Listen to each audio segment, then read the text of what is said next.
ايه هالمستمر قال معي في البارحة موعد مع شاعرة في القوافي شفتها تاهت، حسستني وقالت بأنني مفسد في بحور التغزل كأنها غارت، ألغمتني بقوله شاعره من جد، فكرتني أفكر مثل ما قالت، الله أكبر عليها عندما تحقد مثل بارود طلقه نارها جابت. قالت اسمع أنا جيت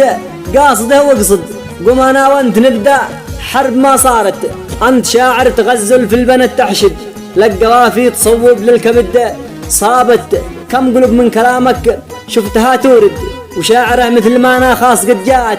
تحسب الناس لعبه في يدك ترصد، ترسل أبيات ترغم شاعره صانت، فانتبه لا تخاطر باتقع مصيد، ألف شاعر أمامك عيشته ضاقت، لا تقول أنت شاعر أو معك مشهد، فالمجارة تبين نفس من خابت، في الغزل أنت باهر وأنت متردد، ولا فهمنا شعورك فين ما راحت، يا وتثبت كلامك يا أبو أحمد أو فنينا شعورك كأنما كانت.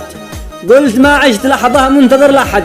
مستمر مثل ما أنا دائما صامت، والمشاعر أماره لا تقوم لي ضد، ومن تعاطى يودف حول من دارت، شاعره والمشاعر ما لها توجد، ودفت بك وصلت بعد ما صامت،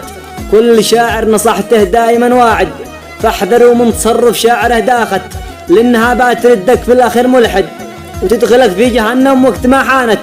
هاو جسي المشاعر وانت ما تنشد، والنفس ما تحمل فوق ما طاقت، شاعره جنب شاعر كونها تعصد، فما لها أي معنى كل ما جارت، أنا تغزلت في من يفهم المقصد، وسقت أجمل قوافي عندما غابت،